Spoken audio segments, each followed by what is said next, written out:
देखिए त्रिकोणमिति में आपको ये एक ब्लॉक बताया गया था, इसको कहा था LL लाल बटे, फिर आपसे कहा था ये क्रम याद कर लीजिए,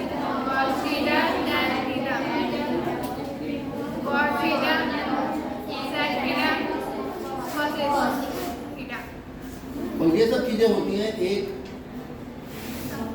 समकोण त्रिभुज में ABC, ये कोण 90। ठीक, अगर हम इस कोण को थीटा कहें तो मैं इसे लिखूंगा साइन थीटा या साइन, ये दोनों का मतलब एक ही है। या तो आप थीटा कोण दिया थीटा से रिप्रेजेंट करो, और अगर थीटा नहीं दिया तो जो उस बिंदु का नाम है उस बिंदु के नाम को भी पूरे कोण के नाम के रूप में प्रयोग कर सकते आ जाइए। तो ये लिखा है साइन है और ये लिखा है साइन थीटा। इसका मतलब क्या है, अगर खाली साइन एक की बात की जाए तो ये कहलाता है त्रिकोणमितीय अनुपात। क्या कहलाता है? और ये त्रिकोणमितीय अनुपात होता है कोण ए के सम्मुख भुजा बटे समकोण त्रिभुज में 90 डिग्री के सामने वाली भुजा होती है। उसके अलावा जो अब बचा लंब और आधार, तो जिसे हम लंब कहते हैं जिसे हम आधार कहते हैं, वो इस बात पर निर्भर करता है कि हम किस कोण के लिए काम कर रहे हैं। अगर हम कोण ए ले रहे हैं तो कोण ए के सम्मुख भुजा, तो कोण ए के सम्मुख भुजा कौन है? BC। इसे कहेंगे हम, अगर ये वाली विधि लगाएंगे तो लंब। ठीक, कितनी हो गई कोण ए के सम्मुख भुजा? BC। और कण कौन होता है? 90 के सम्मुख भुजा, 90 के। और आपको हमने कैसे बताया कि साइन जो होता है वो होता है लंब बटे, यहाँ से लंब बटे, और इस कोण के लिए लंब कौन होगा और कण कौन होगा? दो तरीके से आप इसे समझ सकते हो। एक तरीका समझने का ये वाला है कि आप साइन को इस तरह से याद करो। एक ये डिब्बे वाला तरीका है, लाल बटे कक्का और sine theta cos sine theta और theta sine theta cos theta लिख दिया। यहाँ से साइन थीटा यानी साइन के आगे अगर हम कोण लिखेंगे तब जाके वो त्रिकोणमितीय अनुपात बनेगा। वो समकोण त्रिभुज की 3 भुजाएं होती हैं, कर्ण, लंब और आधार। ठीक, उन 3 में से किसी 2 का अनुपात जो है वो साइन ए होता है। और क्या है साइन ए? कोण ए के सामने वाली भुजा बटे कर्ण। समझ में आ गया बात? अब आता है कॉस ए। कॉस ए अगर हम यहाँ से देखें, अपना जो हमने बॉक्स बनाया है उसके अकॉर्डिंग क्या है कॉस ए? आधार बटे कर्ण। तो क्या होना चाहिए कॉस ए? और अगर मैं इसे ऐसे कहूं, कोण ए के संलग्न भुजा बटे कर्ण, तो कोण ए के संलग्न भुजा कौन सी आएगी? कोण ए के संलग्न भुजा तो ये आ गई, ये सामने वाली भुजा है और ये कोण ए के संलग्न भुजा। ठीक, तो अगर हम कॉस की बात कर रहे हैं तो कॉस होता है कोण ए के संलग्न भुजा। तो कोण ए के संलग्न भुजा कौन सी है? AB। आप कह सकते हो ये भी तो हो सकती है, लेकिन ये तो कर्ण कर लेंगे नहीं। कौन बची फिर? AB। तो कितना आ गया? AB और कर्ण कितना है? आप इसे ऐसे समझ सकते हो। ऐसे समझ नहीं आता रटाने के लिए फिर ये कह दिया जाता है कि कॉस कितना होता है? आधार बटे कर्ण। अब हम कोण, किस कोण के लिए कॉस ले रहे हैं? ए के लिए। तो ए के सामने कौन सी भुजा है? BC। ये होगी लंब और 90 के सामने वाली कर्ण, और तीसरी भुजा हो गई आधार। और कॉस होता है कॉस थीटा आधार बटे कर्ण, यानी आधार बटे कर्ण। अब आप मुझे बताओगे, अगर मैं आपसे कहता हूँ साइन C का मान बताओ कितना है? साइन C, साइन, और जब हमने उसका आगे C लिख दिया तो त्रिकोणमितीय अनुपात बन गया। ये 2 भुजाओं का अनुपात होगा। और किन किन भुजाओं का होगा? कोण C के सामने वाली भुजा, ये तो लिखा है। साइन A कितना है? कोण A के सामने की भुजा। किसमें? समकोण त्रिभुज में। समकोण त्रिभुज कहाँ से आया? एक कोण 90 होगा और एक वो कोण होगा जिस कोण के लिए हम त्रिकोणमितीय अनुपात निकाल रहे हैं। ठीक है, ये 6 त्रिकोणमितीय अनुपात होते हैं, sine, cos, tan, cot, sec, cosec. Generally इन 3 से ही हमारे ज़्यादा सवाल हल हो जाते हैं। 90% सवाल ऊपर वाले 3 से हो जाते हैं, साइन, कॉस, टेन से। साइन से बताओ कितना होगा? साइन से होगा कोण C के सम्मुख भुजा और बटे में क्या आएगा? बताओ कोण सी के सामने कौन सी भुजा है? और कर्ण कौन होता है? 90 के सामने वाली भुजा कौन? ये किसका मान आ गया? यहाँ देखो साइन ए का निकाला तो आया BC बटे AC, और साइन सी का निकाला तो कितना आया? यानी साइन जिस कोण का हम निकालते हैं उन कोण में परिवर्तन करने से साइन त्रिकोणमितीय अनुपात का मान भी बदल जाता है। कौन होते हैं त्रिकोणमितीय अनुपात? साइन, कॉस, टैन, कॉट, सेक, कॉस। कितने होते हैं संख्या में? ये 6 होते हैं। और त्रिकोणमितीय अनुपात जब बनते हैं तो इन साइन के आगे कोण का नाम लिखा जाता है।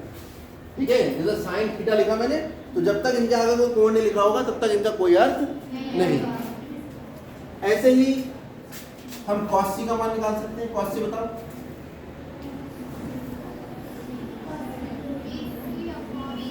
कॉस सी अगर हम संलग्न के हिसाब से ना देखें, कुछ बच्चों को ये बात समझ में आ गई होगी कि जिस कॉस किसी कोण का निकाल रहे हैं तो हम उस कोण के संलग्न भुजा बटे कर्ण लेंगे। तो कौन से कोण के लिए निकाल रहे हैं? सी के लिए। सी के लिए संलग्न भुजा कौन सी? ये और ये है। ये तो कर्ण है, ये लेंगे नहीं। कौन सी बची? बटे कर्ण कौन है? और दूसरे तरीके से कैसे करते हैं बच्चे? वो कहते हैं भाई कॉस क्या होता है, देखो कितना है, और कॉस किस कोण का निकाल रहे हैं हम? सी का। कोण सी के लिए, एंगल सी के लिए लंब कौन होगा? कोण के ठीक सामने वाली भुजा ये। हमें क्या चाहिए? आधार। तो आधार कौन बचा? तो BC बटे AC।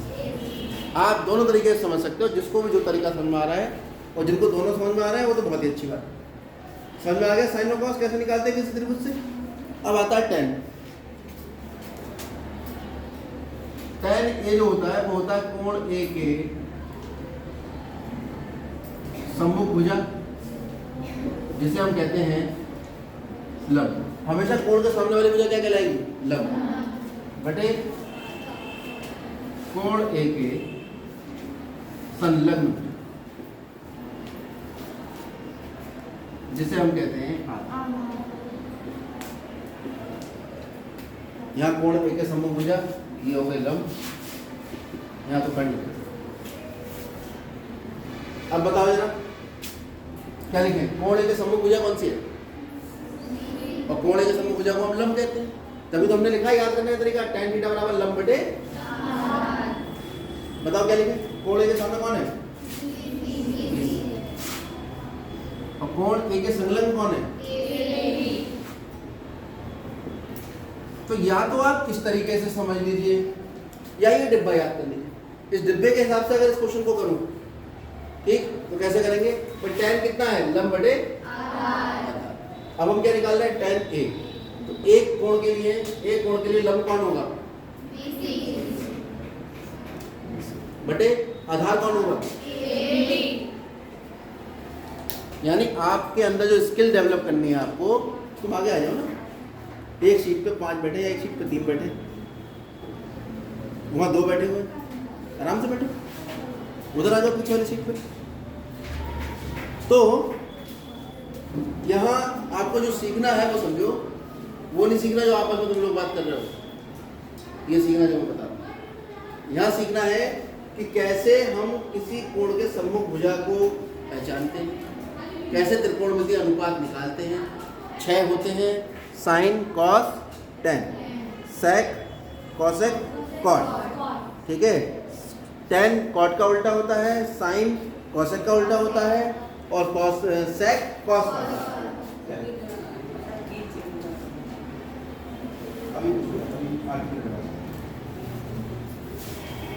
चलिए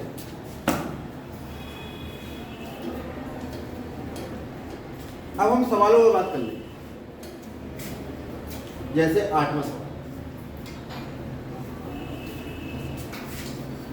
सबसे पहले हम 8वें से भी पहले पहला सवाल देखें। कराया तो नहीं है? पहले सवाल में साफ साफ कहा है कि एक समकोण त्रिभुज है जिसका कोण भी समकोण है। जब उसने बता दिया तो हम अपने पास से तुरंत बना लेंगे एक समकोण त्रिभुज जिसका कोण भी कैसा है?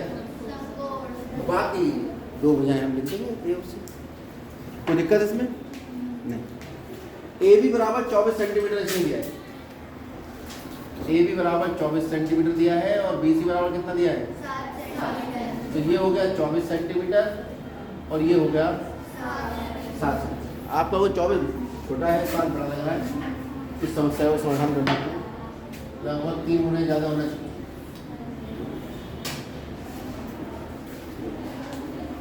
इस पूरी भुजा की लंबाई 24 है और ये पूरी 7 है। अब अगर समकोण त्रिभुज की 2 भुजाएं पता है तो तीसरी कैसे पता लगती है? क्या है पाइथागोरस प्रमेय? ठीक, घन का वर्ग बराबर है।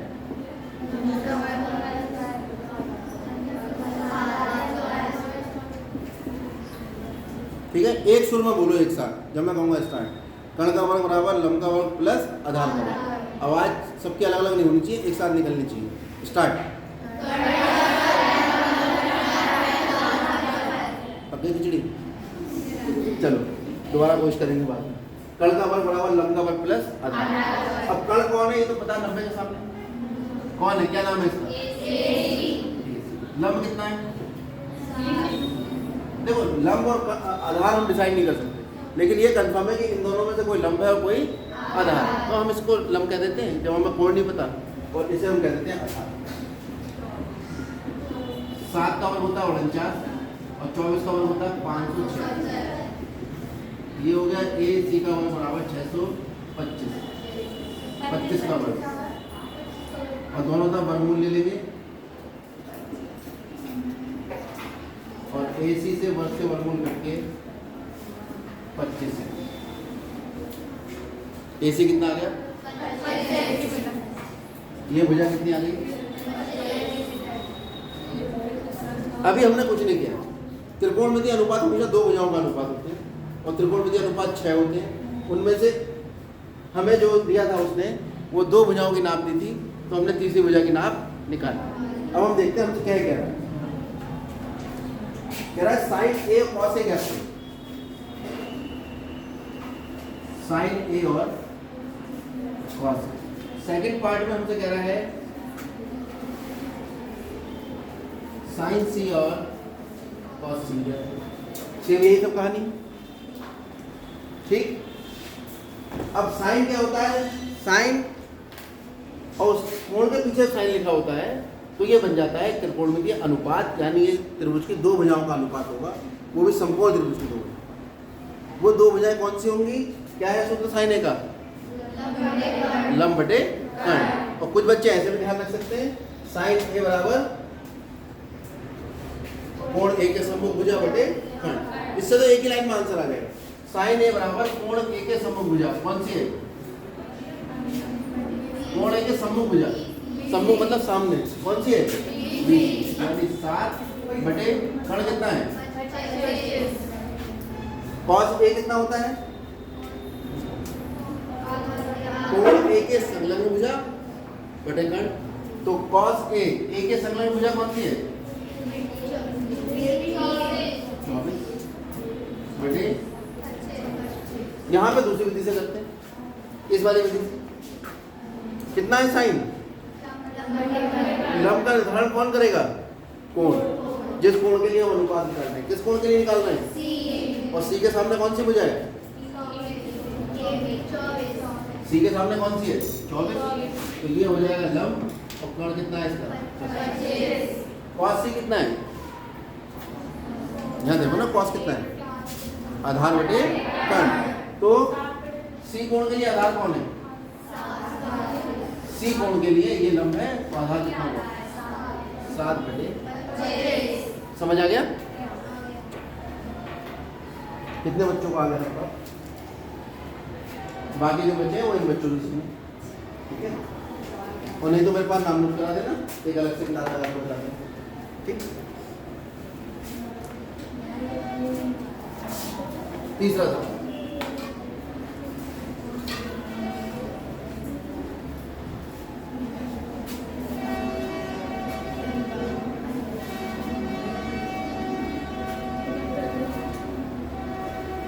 कराया तो नहीं है, 14 है तीसरा सवाल। चलो दूसरा देखो, आकृति उसने बता रखी है, ये आकृति नाम भी रख दिया है, P Q R. P Q कितना है 12 और पी आर कितना है 13।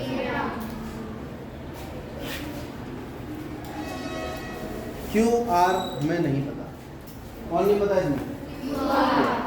तो जब भी समकोण त्रिभुज की दो भुजाएं दी हो तीसरी निकालनी हो तो क्या करते हैं? पाइथागोरस प्रमेय लगाते हैं। तो लगाते हैं पाइथागोरस।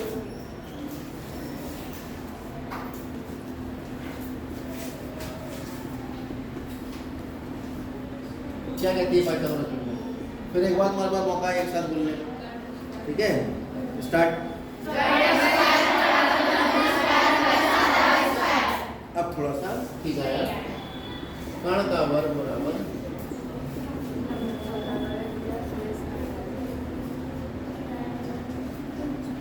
कण कितना हुआ 90 के सामने कण कितना है 13। लंब कितना है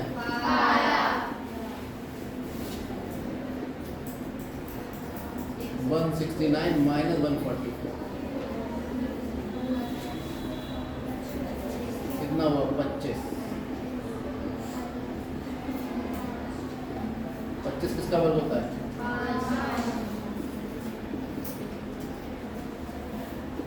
अब दोनों तरफ वर्गमूल ले लो।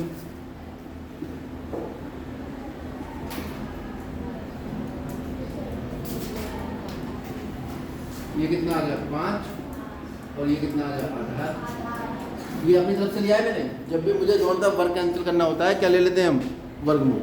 दोनों ओर वर्गमूल लेने पर चाहो तो लिख लो। ये तो रोज करते ही काम। तो दोनों ओर वर्गमूल ले लो। तो आधार का मान कितना आ गया? आपसे किसका मान पूछा है इसने?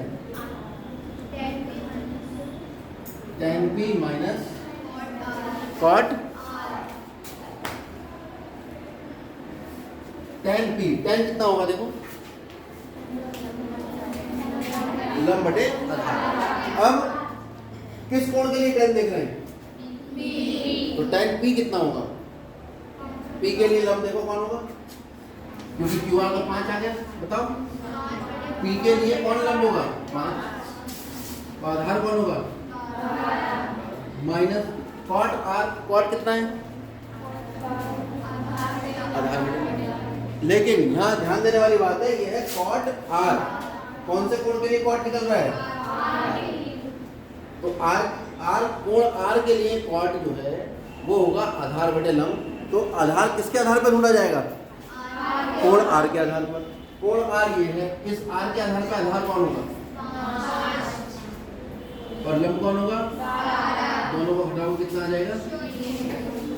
यही हमें निकालना था tan p minus cot r।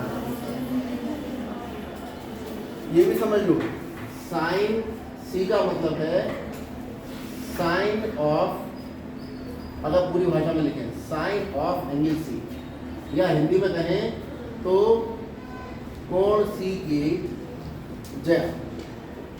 इसका मतलब है साइन सी। और ये क्या होता है? लंब बटे कण। और ये जो लंब और कण है ये समकोण त्रिभुज से निर्धारित होते हैं। जिस समकोण त्रिभुज का एक कोण सी है एक कोण 90 और कोण सी के सामने वाली भुजा लंब होगी, तो यहाँ से निर्धारित होता है कि हमें जो साइन सी है वो किस किस का अनुपात लेना है। चलिए नोट करें।